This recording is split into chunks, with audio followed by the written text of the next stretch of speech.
a matrix say I comma j, and the matrix usually looks like this.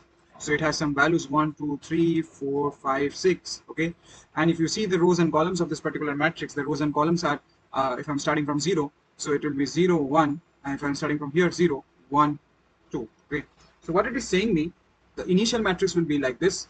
We will have a rotation index, say k equals to 1. So the amount in which we are going to rotate, and we are going to rotate it in the left direction, okay, left direction.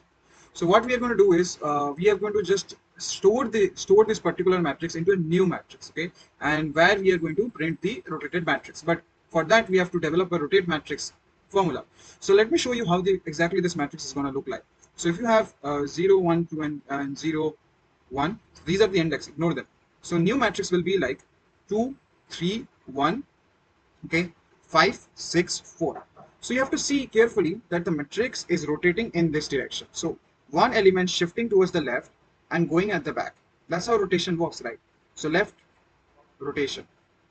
So what we are going to do is basically we are going to rotate the matrix, so we can write it like this, that for initially storing the elements in the matrix of the first element, we can write for I equals to 0, I less than n, I plus plus.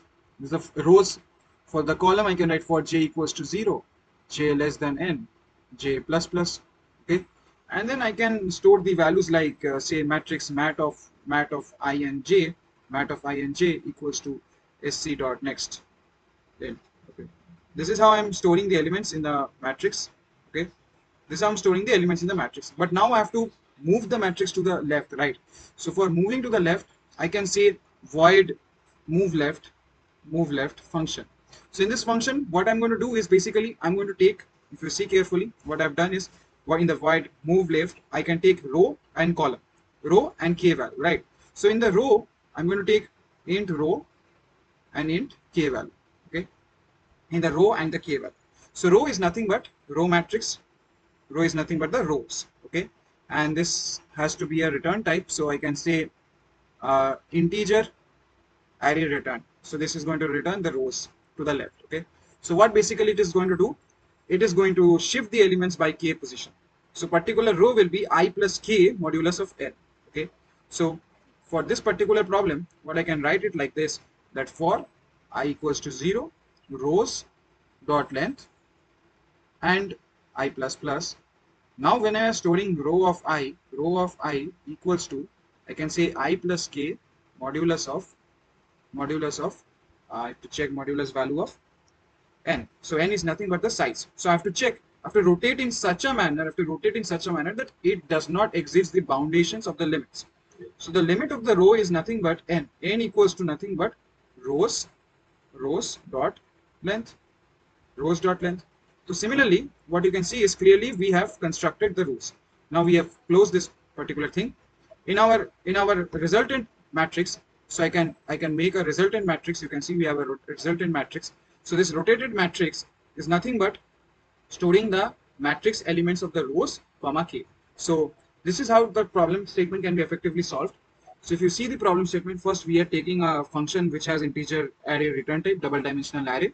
We are taking k and we are taking an initial matrix. We are checking if the rows are zeros, then we are going to return the matrix as it is. If the columns, then we are taking the initializing the length of the columns. And then we are effective rotations, we are doing k modulus of columns. Columns is nothing but the length of the columns. I can write length of columns. Okay. After that, we are storing in our empty two-dimensional array rotated matrix the entire matrix. Rotated matrix of I is equals to rotate left. So this is the function which we have created below for rotating left, and for rotating left we are just adding one k value to the for loop of the rotating index modulus of n.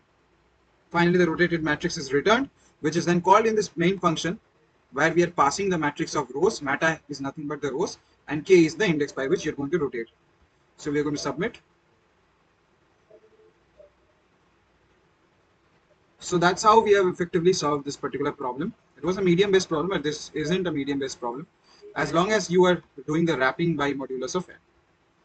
Thank you.